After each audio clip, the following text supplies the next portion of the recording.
पढ़ाई हो गई है, ग्रेजुएशन हो गई है, मास्टर्स भी हो गई है, मगर जॉब नहीं लग रही है। इंटरव्यूज़ क्रैक करने में बहुत सारी परेशानियां आ रही है। हालांकि मैंने मेरी ग्रेजुएशन डिस्टिंक्शन में क्लियर की है, 90% 95% से क्लियर की है, मगर जॉब नहीं लग रहा है। हर जगह से रिजेक्शन ज़्यादा आ रहे हैं। जॉब लग भी रही है तो भी सैलरी नेगोशिएट बहुत हो रहा है, सैलरी एक्सपेक्टेशन से बहुत कम दी जा रही है, कम ऑफ़र की जा रही है। तो आज का टॉपिक ये है। बहुत सारे लोगों ने, बहुत सारे बच्चों ने मुझसे अक्सर ये सवाल पूछा है कि सर हमारी पढ़ाई के बाद में जब हम लोग जॉब के लिए इंटरव्यूज़ के लिए जाते हैं तो हम लोग इंटरव्यू क्लियर नहीं कर पा रहे हैं।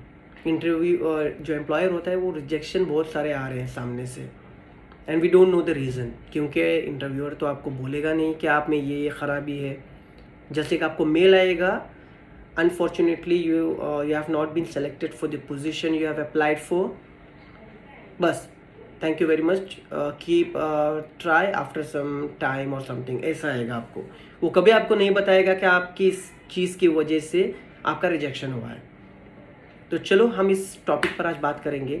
तो अस्सलाम वालेकुम वरहमतुल्लाहि वबरकातुहू। My name is Murad Udiyavar, I am from Bhatkal Karnataka, son of Mohsin उदियावर।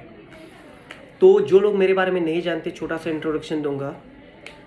I do influencing for UPSC, IAS और आईपीएस, जिसे हम पुलिस बोलते हैं, ज़्यादा करके पुलिस ऑफिसर्स बोलते हैं, जो एलिट लेवल के होते हैं, उनकी कोचिंग करता हूँ। I do coaching in across 15+ cities in India right now, and also I have one health care services company which we operate in 50+ cities in India. We have multiple doctors collaboration with us, like 1 lakh plus doctors across India, and also we work very closely with the patients who are chronically ill, जो जिनको diabetes और ऑर्थोपोरोसिस वगैरह की problem होती है, जो long term disease रहता है। ये इसको हम लोग 100% क्योर तो नहीं कर सकते हैं, मगर मदद करते हैं उस पेशेंट्स को ज़्यादा तकलीफ़ ना हो।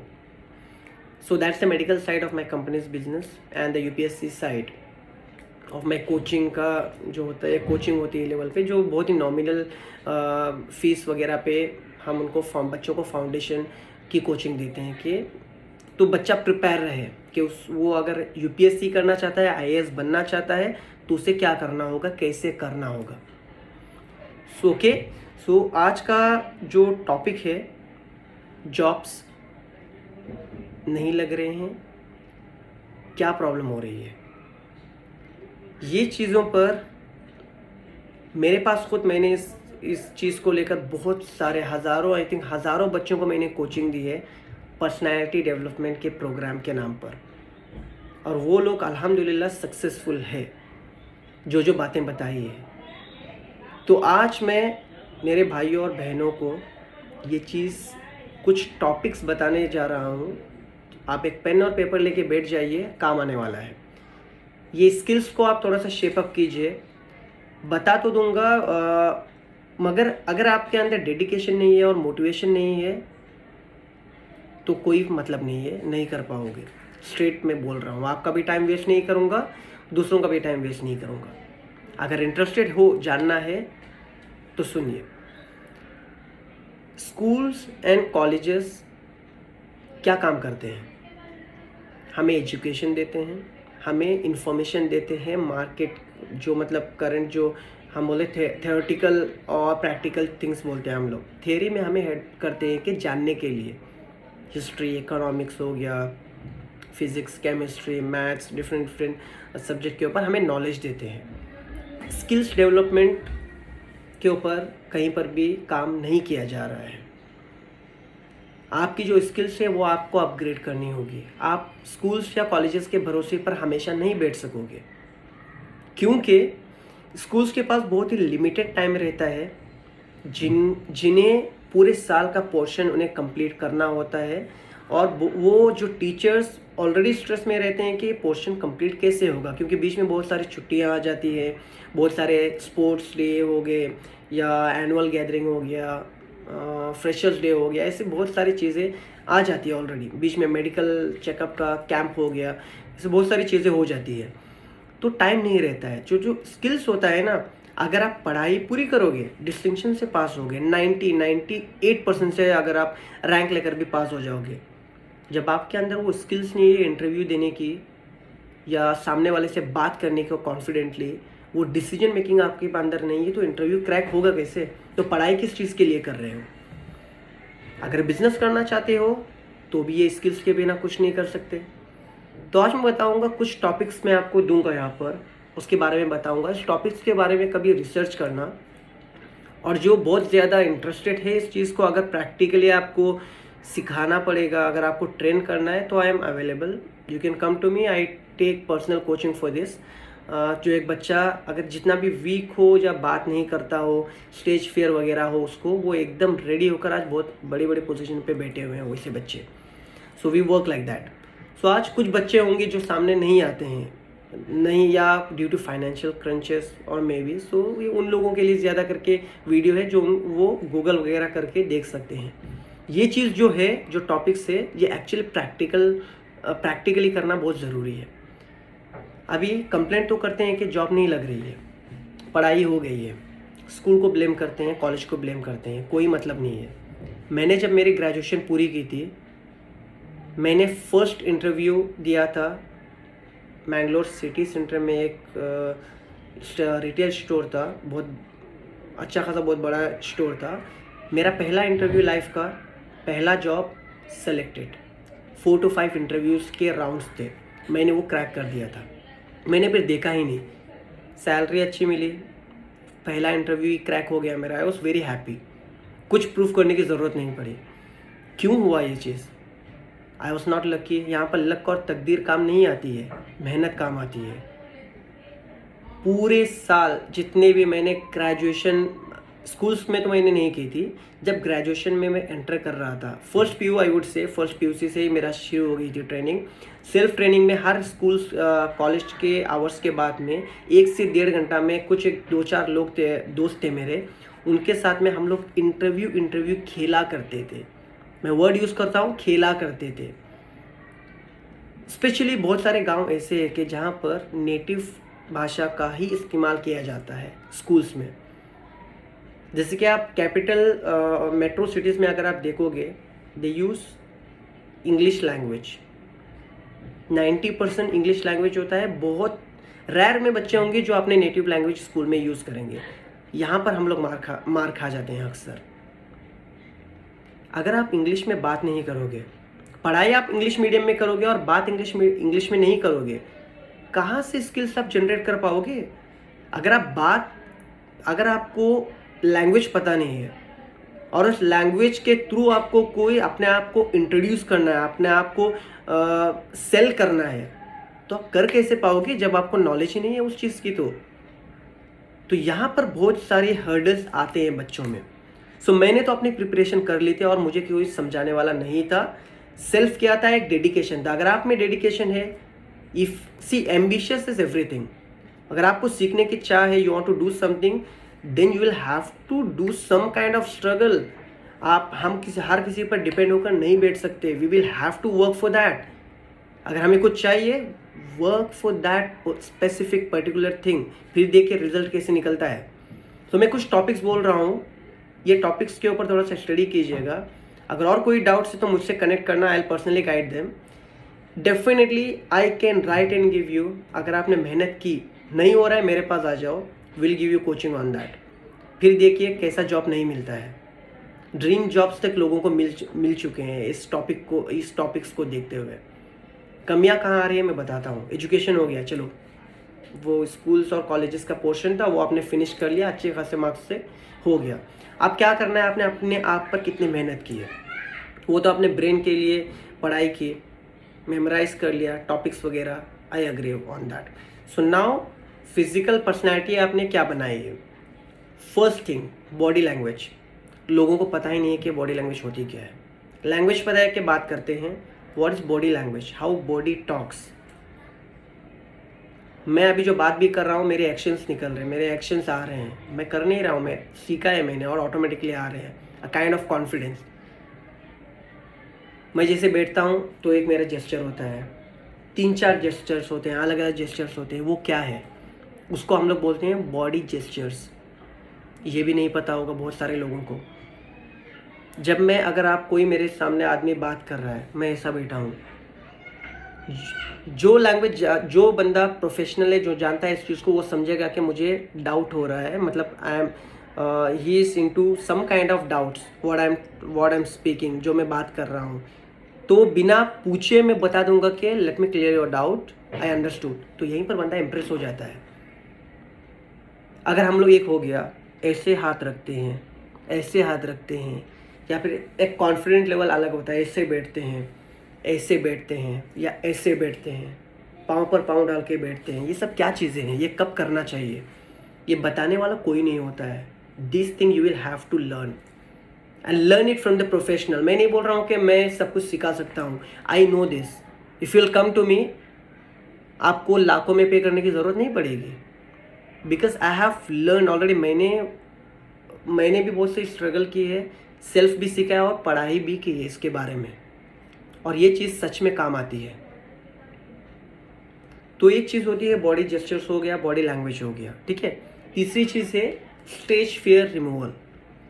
अगर आप में स्टेज फियर है, फियर सिर्फ स्टेज में नहीं होता है, सामने जो बंदा बैठते हैं ना, ये 1-to-1 ऑन 1 कॉन्वर्सेशन जो होती है ना, वहाँ पर भी फियर होता है कि आप आंखों में आंखें डालकर बात नहीं कर पाते हो लोगों से। अगर आंखों में आंखें डालकर जो बंदा बात नहीं करता, अगर इंटरव्यूअर के सामने आपने बात नहीं की, आपके अगर आई कांटेक्ट नहीं बन रहे, बार बार आप नीचे कर रहे हो, इधर देख रहे हो, उधर देख रहे हो, which is a sign of low confidence, या कॉन्फिडेंस ही नहीं है बंदे में, तो एक कंपनी में आने के बाद में हमारी कंपनी के लिए क्या काम करेगा?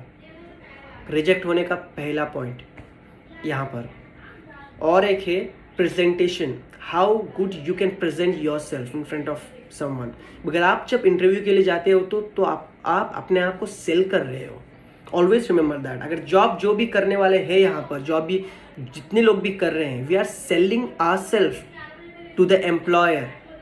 नहीं तो एम्प्लॉयर कोई खुशी से आपको सैलरी नहीं दे रहा है। आप सामने वाले को प्रूफ करो कि आप मुझे 30,000 में लोगे, 50,000 में लोगे, 1 लाख में लोगे, या उससे भी ज़्यादा। उनका बेसिक रहता है कि you cell me your self well, तो उसके हिसाब से मैं आपको सैलरी ऑफर करूँगा। कम्युनिकेशन अच्छी होनी चाहिए, उसके लिए बात करना ज़रूरी है। स्कूल से ही प्रैक्टिस करो कि इंग्लिश लैंग्वेज में बात करने के लिए। ये जो बहुत सारे लोग बोलते हैं ना कि हमारी मातृभाषा है, हम यही बात करेंगे, हम इंग्लिश बात क्यों करें, हम हिंदी बात क्यों करें। बहुत सारी जगहों पर लैंग्वेजेस को लेकर कॉन्फ्लिक्ट्स हो रहे हैं। This is a very sensitive topic. को बोलते हैं कि महाराष्ट्र में हो तो आपको मराठी बात करनी चाहिए, कर्नाटका में हो तो आपको कन्नड़ा बात करना चाहिए, अगर हिंदी, और हम लोग फाइट कर रहे हैं कि नहीं हमारे हिंदुस्तान की भाषा हिंदी है, हम हिंदी में बात करेंगे। झगड़े हो रहे हैं। क्यों हो रहे हैं? क्या फ़र्क पड़ता है? अगर आप समझो कि आप कर्नाटका में पैदा हुए हो, आपको नेटिव लैंग्वेज आती है आपकी, जैसे कि मेरी लैंग्वेज है नवायती, जो भटकल के एक भटकल टाउन है हमारे कर्नाटका स्टेट में। बहुत ही प्यारा सा गांव है, मैं आप सभी को बोलूँगा। वहाँ पर हमारी लैंग्वेज नवायती है। It's a mixture of many language actually. तो हम वो बात करते हैं। तो मुझे नवायती लैंग्वेज आती है, और मैं कर्नाटका में रहता हूँ, कन्नड़ा लैंग्वेज मुझे आती है, क्योंकि लोगों के सराउंडिंग में रहा हूँ, काम किया है। सो मैंने सीखी है कन्नड़ा लैंग्वेज, अचानक से नहीं आई है। और हिंदी तो आती ही आती है, इंग्लिश आती है, कोंकणी लैंग्वेज आती है, और जो कुछ इंटरनेशनल के कुछ लैंग्वेजेस है वो लैंग्वेजेस भी आती है। आप मैं यहाँ पर गिनाऊंगा नहीं, क्योंकि I learn this languages. Marathi भी आती है, मराठी भी बात कर लेता हूँ अच्छी खासी। क्यों? महाराष्ट्र में मेरा अभी ऑफिस है, महाराष्ट्रियन लोगों के बीच में हूँ। वो बात करते हैं, सुन कर बात करना प्रैक्टिस शुरू कर दिया, तो लैंग्वेज सीख ली। क्या बुराई है इसमें? जितनी ज़्यादा लैंग्वेजेस सीखोगे उतना बेटर है आप लोगों के लिए, उतना कॉन्फिडेंस बढ़ेगा आपके लिए डील्स क्लोज करने के लिए। या आपको अपना, अगर समझ लीजिए कि आप हमें चाहिए कि हमें मल्टीनेशनल कंपनी में काम करना है, हमें नेशनल लेवल कंपनी में काम करना है।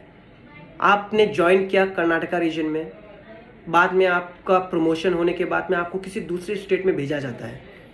अगर आप वहाँ के लैंग्वेज नहीं जान पाओगे, सीख पाओगे, तो उन लोगों से आप इमोशनली और एक अच्छे रिलेशन के साथ में कनेक्ट कैसे कर पाओगे? मेरी नेटिव लैंग्वेज के साथ में अगर दुनिया भर में अगर कोई भी बंदा मुझसे बात करेगा तो मैं अलग लेवल की एक रिस्पेक्ट एक फील करूँगा और मैं उससे उसी तरह से कनेक्ट करूँगा. So learning more languages is not a bad idea, it's a very good thing. You are upgrading your skills. आप अपने ब्रेन को ही ट्रेन कर रहे हो. एक चीज़ और एक चीज़ है, कम्युनिकेशन स्किल्स के ऊपर काम करो जो कि बहुत इंपॉर्टेंट है. एडवाइस है स्कूल से ही आप इंग्लिश स्ट्रॉन्ग करो. अपना बात करो, मजाक उड़ाएंगे ना आजू बाजू, अरे क्या इंग्लिश ज़ब्ता, क्या इंग्लिश में बात कर रहा है, अरे हिंदी में बात करो, ये बात करो, मजाक उड़ाएंगे ना, उड़ाने दो. जब आपकी अच्छी जॉब लगेगी पढ़ाई के बाद में, आप मल्टीनेशनल कंपनी में होंगे और वो बच्चे नॉर्मल कंपनीज में 10-20 हज़ार की नौकरी कर रहे होंगे, तब आप बोलना अरे क्या छोटी कंपनी में काम कर रहा है, मैं देख आज कहाँ पहुँच गया. This are the basic things. Learn, don't think what other peoples are saying. और जो बोल रहे हैं, अगर गलत बोल रहे हो ना, बात कर रहे हो, इंग्लिश में बात कर रहे हो, लैंग्वेज नहीं आ रही है, शर्माओ मत. गलत हो रहा है ना, तो सामने वाला जिसे आती है वो करेक्ट लैंग्वेज जो वर्ड आता है ना, वो बताया करो उसको, मजाक मत उड़ाया करो. अगर नहीं आती है टीचर के पास जाकर पूछ लो, सर ये वर्ड में इसका एक्चुअल वर्ड क्या बनता है, ग्रामेटिकली करेक्ट वर्ड क्या है, पूछो. एक बार आप अगर पूछोगे और सामने वाला बता देगा ना, आधी रात में भी उठकर अगर मैं आपको वर्ड पूछूंगा ना तो आप वो बता दोगे मुझे, क्योंकि वो पूछने के लिए बहुत बड़ी हिम्मत की ज़रूरत होती है जो आपने किया है वहाँ पर, जो आपने दिखा दी है. वन कम्युनिकेशन के ऊपर हो गया. और एक चीज़, एक्टिव पर्सनैलिटी. नेक्स्ट टॉपिक, अगर आप कितने भी बड़े ज्ञानी हो, कितने भी बड़े से बड़े परसेंटेज लेकर आपने एग्ज़ाम पास किया है, हम लोग बोलते हैं कि अरे ये बहुत डल आदमी है, ज़्यादा स्लो बात करता है, रिएक्शन इसका बहुत स्लो है. हम लोग खुद बोलते हैं, मैं खुद बोलता हूँ. अरे वो नवायती में हमारे लैंग्वेज में बोलते हैं कि वो भले डल मानुस हो, हम एकदम डिम बोलता है हम लोग. डिम मतलब लो, थोड़ा सा ऐसा ही आदमी है. आप कितने भी परसेंटेज लाओ, आप अपनी पर्सनैलिटी को एक्टिव नहीं रखोगे ना, you won't get that kind of respect which you deserve to get. कभी नहीं मिलेगी आपको. एक्टिव पर्सनैलिटी रहो. क्या होगा, इंटरव्यू के लिए जा रहे हो ना, तो सामने में तो बंदा ही बैठा होगा या बंदी या अ मैन और गर्ल वुमन रहेगी सामने आपके, लड़का या लड़की होगी ना सामने. कोई शैतान या जिन तो आके नहीं बैठेगा सामने आपका इंटरव्यू लेने के लिए. कॉन्फिडेंटली बैठो. आप अपने आप को सेल कर रहे हो, अपनी क्वालिटीज़ बताओ सामने वाले को, कॉन्फिडेंटली बताओ. मेरे पेरेंट्स हमेशा मुझे बोलते हैं कि बेटा इंटरव्यू का मतलब सिंपल एक चीज़ रहता है, आप एक दूसरे को जान रहे हो. तो अगर सामने वाला बंदा अगर मेरे बारे में जानना चाहता है तो I will have to tell him and tell him the best way, tell him in a best way, like what I am, what are my qualities, what I can do for your company and what I expect from your company. Exchange of services बोलते हैं. मैं आपके लिए काम करूंगा, आप मुझे उसके लिए कितना पे करोगे. The kind of confidence you will get, trust me, you can get hired by one of the best companies in the world. और लोग कर रहे हैं काम ऐसा. और एक चीज़ इसके बाद में होता है कि डिसीजन मेकिंग आपका बहुत स्ट्रांग होना चाहिए. इंटरव्यूअर सामने ही आपको चेक करता है. समझ लीजिए कि इंटरव्यू हो गया, आपको उसने सामने से एक चीज़ बोला कि what is the salary expectation do you have. जब ये बात आती है ना, हम लोग वहाँ पर फ्लंक कर जाते हैं और सोचने लग जाते हैं. ऐसे सोचेंगे हाँ ओके सर. तो अगर आप सोच कर बहुत सारा टाइम लेकर अगर आप उनको बोलोगे sir I am expecting between 20 to 30,000, तो वहीं पर आप अपनी वीकनेस बता रहे हो कि आपने 20 to 30 बोला है ना, वो आपको ऑफर करेगा 20 से कम की ही सैलरी में. ज़्यादा से ज़्यादा करके 2,000 बढ़ाएगा और आपको खुश करेगा कि ओके हमने बढ़ा दिया है, ज्वाइन द कंपनी. ज़्यादा से ज़्यादा. So decision making is very important over here. अगर आपका एक्सपेक्टेशन है, आप पहले ऑब्वियसली अगर आप होमवर्क करके नहीं जाओगे कि आपको कितनी सैलरी तक आप मांगने वाले हो उनके पास में, एक्सपेक्टेशन रखने वाले हो, तो what is the use of it. Quick decision आना चाहिए. You can not tell them कि मैं सोच के बताता हूँ, नहीं होता है. आप सीधे बोल दो कि I am expecting 50,000 for the position. जो भी पोजीशन के लिए जा रहे हैं उसका मार्केट में क्या रेट चल रहा है। For example business development manager है, सेल्स एग्जीक्यूटिव है, उनके कितनी कितनी सैलरीज उनको ऑफर की जा रही है। सीधे बोल दो जो आपकी एक्सपेक्टेशन है, I am expecting 50,000 for the position, एक ही फिगर दे दो। उसके बाद वो लोग नेगोशिएट करेंगे सामने से। अगर आपने 2 फिगर दे दिए तो लोवेस्ट वाला ही वो लोग पकड़ेंगे। 1 फिगर दे दिया उससे 5,000 10,000 भी कम करेंगे। Then also you are getting 40,000 in your hand. Always remember that that is the word, that kind of confidence company likes. So और एक हो गया इसके बारे में, एक तो डिसीजन मेकिंग के ऊपर काम करो। और एक चीज़ है, अपनी स्किल्स को डेवलप करने के लिए कम्युनिकेशन स्किल्स, बॉडी लैंग्वेज तो सीखना पड़ेगा। और जो स्टेज फियर अपना निकालने के लिए, एक्टिव पर्सनैलिटी बनने के लिए, एक आसान चीज़ बोलता हूँ आपको। जब मैं कॉलेज में था तो हमारे आप लोग भी जितने लोग कॉलेज में हो अग्री करोगे कि हमारे कॉलेज में फेस्ट होता है। हर साल होता ही है ये फेस्ट। सिर्फ हमारे कॉलेज में नहीं होता है, ऑल ओवर इंडिया में होता है। और बाहर के कॉलेजेस भी हमें जब नेशनल लेवल फेस्ट होता है तो इनवाइट करते हैं द अदर कॉलेजेस को भी। और ये नोटिफिकेशन आता है कॉलेज के पास, प्रिंसिपल से जाके रिक्वेस्ट करे कि सर अगर ऐसी कोई फेस्ट का अगर कोई इनवाइट आता है ना कि पार्टिसिपेंट उनको चाहिए पार्टिसिपेट करने के लिए, देन इन्फॉर्म अस। एक ग्रुप बनाइए, स्ट्रॉन्ग एक ग्रुप्स बनाइए अपने दोस्तों को पकड़ के। किसी ना किसी में अलग अलग क्वालिटीज़ होती है। बेटर क्वालिटी जो बोल सकते हैं कि मैं बात करने में अच्छा हूँ, मैं एकदम एक्टिव हूँ, और मैं कहीं से कोई स्पीच में अच्छा होता है, कोई काम क्या बोलते हैं कि कोऑर्डिनेशन में अच्छा होता है, किसी का टाइम मैनेजमेंट बहुत बढ़िया होता है। ये सभी क्वालिटीज़ वाले बच्चों को मिलकर ग्रुप्स बनाइए और जाकर बोलिए। तभी प्रिंसिपल भी एक क्या होता है कि एक एनर्जी आ जाएगी उनके अंदर कि हाँ we have children who are asking for it. Fest में पार्टिसिपेट कीजिए, बहुत फ़ायदा होगा। मैंने किया था मेरे टाइम में। मैं एक बार हमारे जो अंजुमन में भी हुआ करता था भटकल में, वहाँ पर भी पार्टिसिपेट किया है। फिर मेरे अंदर और and trust me guys, that time my English was not at all good. मैं खुद बोल रहा हूँ, कुछ नहीं थी। I didn't know how to speak. तो मैं डिग्री में था, मुझे सही से नहीं आता था, बात करने में शर्म आती थी। फेस्ट में फ्रेंड्स लोगों ने पुश किया, चलो करते हैं। इस चक्कर में चला गया। हमारे अंजुमन में ही पहले किया मैंने, वहाँ पर जीता हम लोगों ने, कॉन्फिडेंस बूस्ट हुआ। एक बार नोटिस बोर्ड में, मुझे आदत थी मैं नोटिस बोर्ड देखा करता था। कोई एक नेशनल लेवल का फेस्ट था मैंगलोर में यस, वहाँ पर वो लोग चैलेंज कर रहे थे कि मतलब रजिस्ट्रेशन के लिए पूछ रहे थे, यू कैन पार्टिसिपेट। और सभी अलग अलग जितने भी सिटीज़ है वहाँ से बच्चे पार्टिसिपेट करके आने वाले थे मैंगलोर में स्कूल में। वहाँ पर मैं और मेरे कुछ दोस्त लोगों ने हमने अप्लाई रजिस्टर किया और स्कूल को रिप्रेजेंट करने के लिए हम लोग चले गए। वहाँ का जो लेवल था उस कॉलेज का, हम लोग मतलब वी आर फीलिंग के हम लोग आकर गलती किए। हम लोगों ने आकर ऐसे बच्चों से कैसे कॉम्पीट कर पाएंगे, क्योंकि उनकी लैंग्वेज बहुत सही थी, बहुत एक्टिव थे बात करने में, ये वो एकदम बहुत सही था। हम लोग मतलब ऐसा फील करने लगे कि अरे हमारे अंदर तो कुछ क्वालिटी ही नहीं है, कैसे जीत पाएंगे। ट्रस्ट मी गाइज, वहाँ पर जाने के बाद में हम लोगों ने 2-3 इवेंट को जीत के वापस आए हम लोग। मेरे कुछ दोस्त लोग भी देख रहे होंगे यहाँ पर, उन्हें पता है हम लोग जीत के आए थे वहाँ पर। और गए थे इस उम्मीद इस उम्मीद से गए थे कि कुछ ना कुछ तो सीखने के लिए मिलेगा ना, थोड़ा सा कॉन्फिडेंस बिल्डअप होगा। जाते हैं, पार्टिसिपेट करते हैं, फन वे में एक फन वे में लेंगे। कुछ जीतने का तो मतलब ऐसा था कि जीत गए तो ठीक है, क्योंकि हाई कंपटीशन बहुत हाई था, नेशनल लेवल का फेस्ट था। हमने अंजुमन कॉलेज को हमारे रिप्रेजेंट किया and we won many of the events. I think 2 से 3 हम लोगों ने वहाँ पर ट्रॉफीज लेकर आए थे। तो ये होता है जज्बा। करो, फेस्ट में ज्वाइन करोगे, सामने कौन है मत सोचो, उनके अंदर भी बहुत सी खामियां उनके अंदर भी होती है।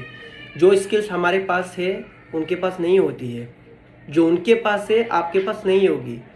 सिर्फ बात करने से इंग्लिश आपका यहाँ पर खाली है, कुछ नॉलेज नहीं है आप में, इसका कोई मान्य नहीं रखता है। मेंटली स्ट्रांग रहो, बात कम्युनिकेशन करो। जब आपकी बात तो हमारे यहाँ से निकलती है, मगर चीज़ें जो नॉलेज होती है दिमाग में होती है। पर्सनैलिटी 2 तरह की होती है, एक फिजिकल और एक मेंटल पर्सनालिटी होती है। अगर आपका दिमाग स्ट्रांग है, you can do anything. Body को आप ट्रेन कर सकते हो। अगर आप यहाँ से ही कमज़ोर है, पढ़ाई नहीं कर रहे हो ठीक से, ग्रास्प नहीं कर पा रहे हो टॉपिक्स को, तो क्या फ़ायदा पर्सनैलिटी का, बॉडी का भी। अगर आप बॉडी लैंग्वेज भी सीख कर क्या कर लोगे। इसीलिए पढ़ाई के साथ साथ अपने आप को भी डेवलप करना, अपनी स्किल्स डेवलप करना बहुत इंपॉर्टेंट है। ये चीज़ आपको इंटरव्यू वगैरह में बहुत ज़्यादा हेल्प करेगी। नॉट ओनली इंटरव्यू, जो बच्चे बिजनेस करना चाहते हैं, एंटरप्रेन्योर्स बनना चाहते हैं, it will help them as well. और एक टॉपिक, टाइम मैनेज करना सीख लो। एक टाइम टेबल के ऊपर काम करो। मेरा टाइम मैनेजमेंट बहुत ख़राब था स्कूल्स डेज और मेरे कॉलेज डेज में। मैंने वहाँ पर उसको करेक्ट किया और उसकी कीमत जो है ना, जो उसकी जो वर्थ है, मुझे अब मालूम पड़ रही है। हमारी जो एक एक मीटिंग्स होती है, एक एक मीटिंग्स में हम लोग इतना, हमारा पैक्ड शेड्यूल रहता है। एक जगह पर एक मीटिंग फिनिश हो गई, उतने में ही, suppose if I have taken 30 minutes से, क्योंकि ऐसा कभी कभी रैपो रिलेशन ऐसा हो जाता है बात करने में, सामने वाले के साथ में प्रिंसिपल्स रहते हैं, ट्रस्टीज रहते हैं, कोई कभी कभी तो ऑफिसर्स भी रहते हैं नेक्स्ट लेवल के। हम लोग एकदम से टाइम हो गया उठ के नहीं आ सकते।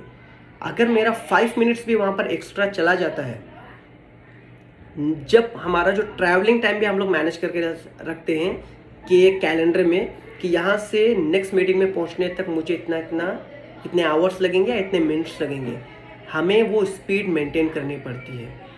That's called the punctuality. Always be punctual. Time management is very important. Time management कैसे आप सीख सकते हो, कैसे कर सकते हो, उसके ऊपर थोड़ा सा स्टडी करो। And the next thing is group discussion. Always अपने दोस्तों के साथ में कोई ना कोई एक टॉपिक को छेड़ो और ग्रुप डिस्कशन करते रहो। And try to speak in English. समझ में नहीं आ रहा है, समझ में आ जाएगा, बात करो। उल्टी सीधी बात हो रही है, मतलब आपको ग्रामेटिकल बहुत सारे मिस्टेक्स वगैरह कुछ है ना, लेट इट बी, बात करो। उसके बाद में आप खुद सीख लोगे automatically. At least you will get the confidence कि आप बात तो कर रहे हो। ग्रामर करेक्ट कर लोगे आप, नहीं तो ग्रामर करेक्ट कर लिया आपने, वोकैबुलरी सीख ली, सब कुछ हो गया, बात नहीं कर पा रहे हो। आपको एक आंसर करने के लिए वोकैबुलरी ढूंढनी पड़ रही है, आप साइंटिफिक एक वे में चले जाते हो कि हाँ इसका क्या करूँ। That doesn't call in communication. थोड़ा डिफ़िकल्ट लगता है, बट टाइम जैसे पास होते जाएगा और आप ये प्रैक्टिस करोगे ना, ये सब जो भी चीज़ें मैंने बताई है ना, उसके बाद में आप एक अपने आप को एक नया वर्जन आप अपने आप का खुद देख लोगे। कुछ ही महीनों में बोल रहा हूँ मैं आपको, in few months, it takes time. उसके बाद में देख लीजिए। और इंटरव्यूज़ के बच्चों के लिए और एक चीज़ बोलता हूँ कि फॉर्मल ड्रेसिंग सेंस क्या होता है वो थोड़ा सा सीख लो। फॉर्मल्स में क्या होता है, what is semi formal, what is full formal है, कंप्लीट फॉर्मल इसमें होता है। कभी कभी क्या होता है कि हम लोग कैजुअल शर्ट पहनते हैं, फॉर्मल पैंट पहनते हैं और फॉर्मल शू पहनते हैं। That is not a complete formal set. That is semi casual आप या सेमी फॉर्मल आप पहन रहे हो बोल सकते हैं। जब आप टाई लगाते हो, टाई कितनी इंच लंबी होनी चाहिए, कहाँ तक आनी चाहिए, ये भी बहुत इंपॉर्टेंट, बहुत मैटर करता है। This all things comes into your body language.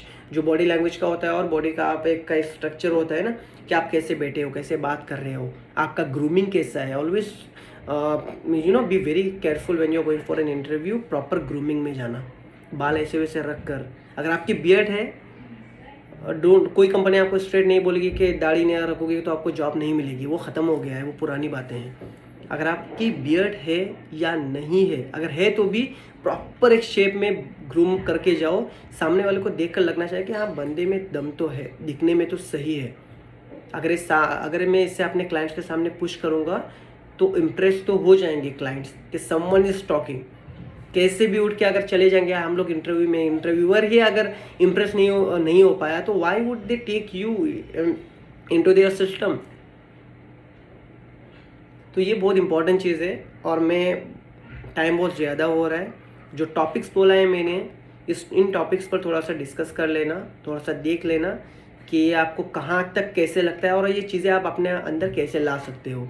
If you need guidance, I will start very soon personality development course में भटकल में शुरू कर रहा हूँ, और भटकल और कुछ मल्टीपल सिटीज़ में भी डिमांड से इसकी शुरू करने वाला हूँ। And I will not charge that वो 50,000 60,000 that much, I am not charging anything.